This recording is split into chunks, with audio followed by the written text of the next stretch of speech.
y'all. We are making collard greens today because New Year's Day is coming up quick. And I'm going to go ahead and get my collards ready. So right now all I'm doing is peeling off the leaf part, and I throw the big stem away. Now if you buy bagged collards, it's going to have the stem in there.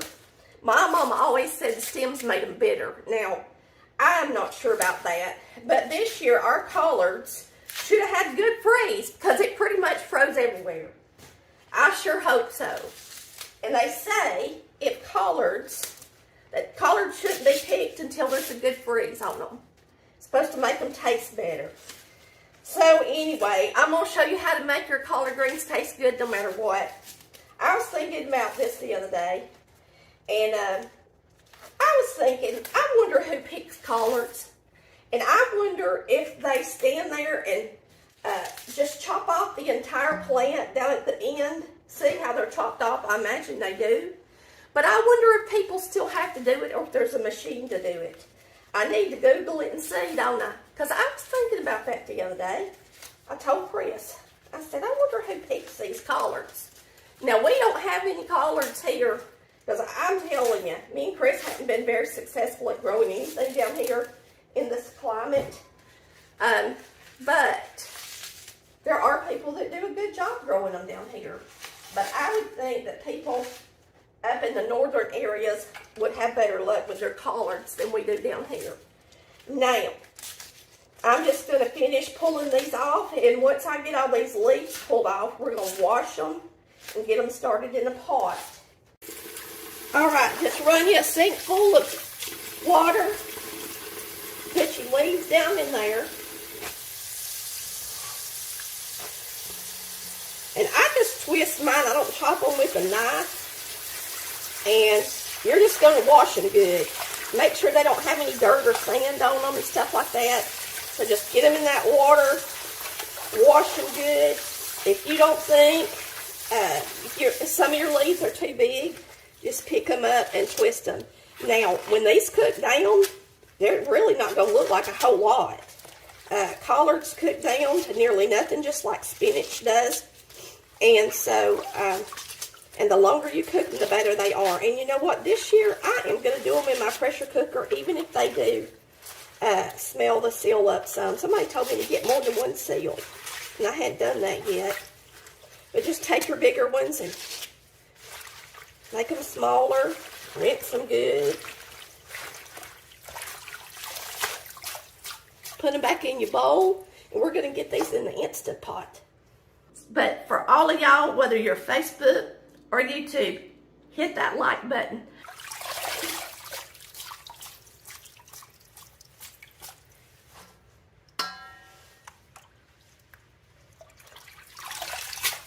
Water looks green more than it looks dirty just because the collard greens are green.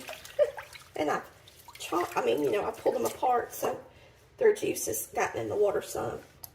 Alright, now my collard green recipes in my Volume 1 cookbook. Been making it for years, and it's delicious. I do have a little bit of meat I'm going to throw in here this time because me and Chris went and got some pork chops on sale yesterday at Sam's Club. So we're going to get this started. You're going to put your collard greens in your pot, and I'm actually going to use the Instant Pot today. So we're going to go ahead and put these in our pot.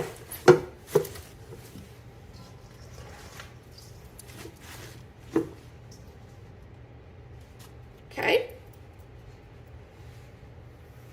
You're going to add water till it reaches the tops of your fingers. Just press it down and add the water till the water comes up level with your fingers. It's going to make the perfect pot liquor, okay? The perfect juice to soak in your cornbread this is all you have to do. You don't want to put too much water in here because they do reduce a lot, okay? It's already at my hand, so I'm going to turn it off, and now we're going to add our ingredients.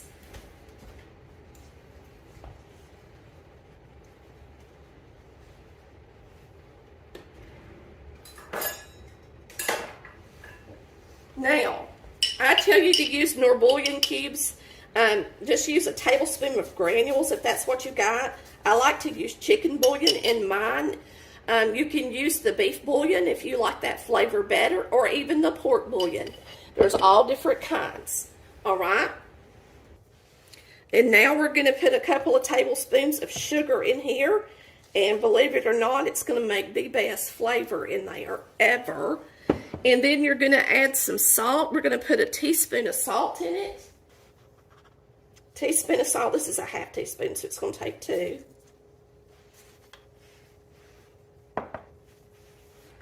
It's got a good bit of fat on it, which is good. And you can use some olive oil in here to go with it, or oil. But see, this piece of meat's got some fat on it. So I'm going to actually take this and put it down inside the collard. Is to put a little oil in here, and then we're going to get it started cooking.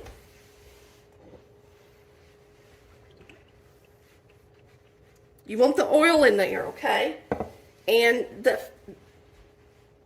especially if you're not going to use the meat. Now we're going to get it over here to the Instant Pot and get it started. Collards are so good.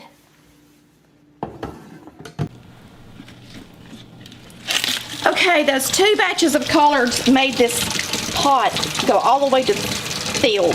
And when you put water on collards, to know how much water they really need, you should take your hands and press them down as tight as you can get them. And you're going to start adding water. And when that water gets up to your hands in the pot, that's all the water you need. So I usually let it go right to my fingers, right above my fingers like it's doing now. And then I turn it off. These are going to reduce a whole lot. It looks like it's going to be a whole lot of collards, but once they're cooked, it won't be near that many. So you do need to make at least 2 bunches. I'm going to put 2 KNORR bouillon cubes in here. Yes, I use KNORR bouillon in my collards unless I've got some ham handy. I don't like other meats in my collards. I haven't tried the smoked turkey legs. I'm sure it's probably pretty good. I just do not like bacon or anything like that in mine. So I use 2 chicken KNORR bouillons, and believe it or not, they're delicious when they're done. So if you'll just do it, and trust me, you'll be surprised. Now we're going to put in about 1/4 cup of oil. And that's olive oil. You can use whatever kind of oil you want. You can use butter if you want to. Just put some kind of oil in it. And then you want 2 tablespoons of sugar in there. And you can use brown sugar or you can use regular sugar. Just put in 2 tablespoons. Whichever one you use. Of course, if it's regular sugar, if it's brown sugar, it needs to be packed or heaping on a spoon like this. Or just packed in a regular measuring spoon. So that's 2 KNORR bouillon, 2 tablespoons of sugar. I don't tell you to use brown sugar in my cookbook, but you can. Or it doesn't really matter, whichever one you got. And then put your water in there. And we're going to cover these and start to boil them and let them start cooking. It's going to take a while to make these collards and get them tender. So this is not something you need to do an hour before it's time to eat. Make them a day ahead, and that way you can reduce them some more if you need to. When you get finished with these, you're going to want the collard, some people call it pot liquor. The actual broth that it makes will be nice and brown and absolutely delicious. All right, these have been in here about 1.5 hours. On medium low, which is pretty close to medium, I guess, for most of people, because I have a lot of gas coming to this eye. What Look at what? Why don't you just say this is a big eye instead of I have a lot of gas? Yeah. Okay, where's the food? It's in that potato chip bag. And but look how good the juice looks in it. But now I'm going to cook these a little longer because these are older collards, and I am going to cover them with some more water and continue to simmer them.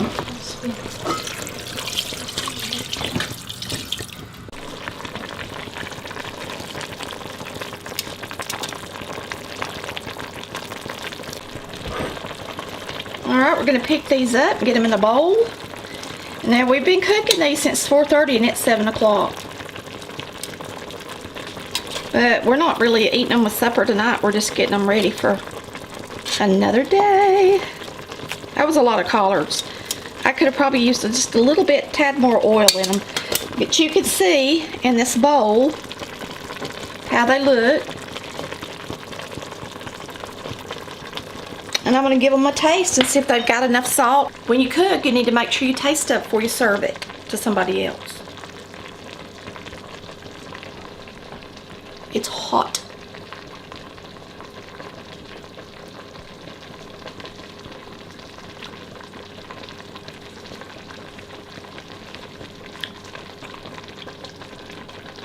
It's good, but it really needs some more salt. But before I serve these, I'm gonna cook most of the juice out of it. And so when they reduce, they're gonna get saltier. So if you reduce yours as much as I do, don't add the salt until they reduce all the way down, then add the salt. If you're gonna serve them like this with a lot of water in them, then go ahead and add salt. But tonight, I'm actually gonna pour these up, get them cooled down, get them in the refrigerator, and then before I serve them, I'll probably cook them down just a little bit more, so I'm not gonna add salt at this point. Using a pressure cooker. If you got an old-fashioned pressure cooker, you can use it. If you've got an Instant Pot, you can use it. You're gonna put the lid on, make sure your seal's in there good. We're gonna put our lid on, close it, make sure your vent is closed. Needs to be on the seal. And then I am going to cook these. We're going to use the steam setting. It's more pressure at 35. Okay, and it just automatically turns on. And we will see you guys when these are nice and tender. All right, this has been sitting here for a while, so all the steam has already released. We're going to open it up and see how they look.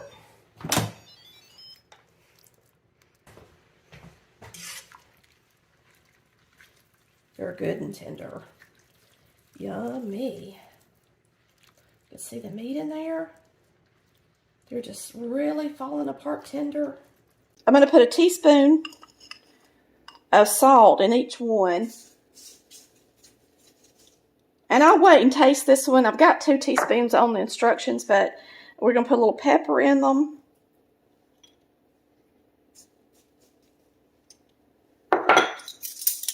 Now, I'm going to use sugar. You can use regular sugar or brown sugar. Either one works just fine. Really, with this many collards, I can't really tell that much of a difference in which type of sugar I use. I ask you to put in 2 tablespoons of sugar. So I'm going to do that right quick. In my collards, that kind of cuts that bitterness out of a collard. Turnip greens are actually more bitter than collards.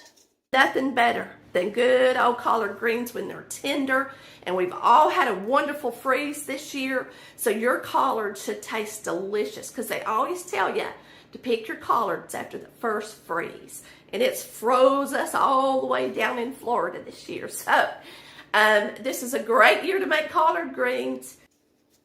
So we're going to put in a couple of tablespoons. I'm also going to put oil in both of these. All right, so we're going to put a little oil in them. And I don't have to put quite as much oil in them because I'm going to put in some ham today. So I got me a little slab of ham. This is Smithfield ham. I'm going to put some in my beans and some in my collards. I'm going to put them down underneath here. Some.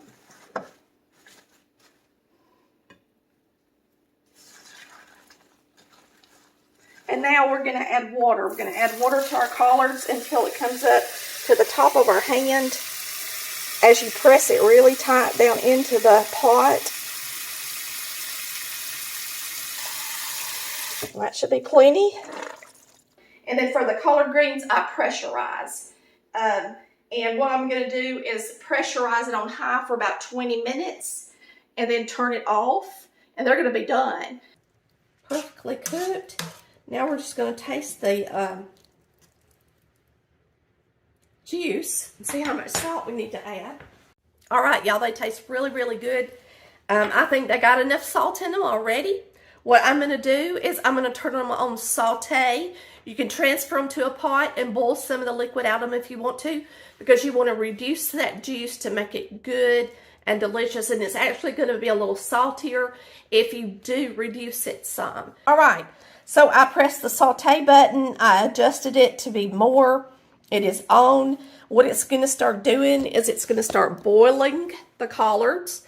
And so it's going to reduce some of this liquid out of them, and they're going to be absolutely delicious for supper. All right, you can see how if you use the saute button on your Instant Pot, it actually boils. All right, this is the next day. I'm warming them up on the stove in a skillet. I'm going to put some in here. I've made some cornbread, and boy, this is going to be really delicious. I've got my beans over here done too, but I'm going to make a full video out of that. And you want to put some juice in here, and we're going to have this with some cornbread. And of course, I'm going to fry up some pork chops and do some more stuff tonight for our supper. But I just wanted you to see how to make good old collard greens. We're going to get us a slice of cornbread. Now, I'm just going to have this for my lunch today. And then tonight, I'll fry up the pork chops. All right, this is Cornbread for 2 recipe in our Volume 2 cookbook. And the collard greens are in our Volume 1 cookbook. So you definitely want some cornbread to soak up that delicious juice out of your collard greens. And we're going to give this a try. So we're going to give this a try, and I'm going to eat this for my lunch. Here comes my baby. I know it. Are you real happy today? All right. And then tonight we'll have a big supper with the peas and the fried pork chops and all that, and some creamed potatoes. But today for lunch, I'm stealing some of these delicious collard greens.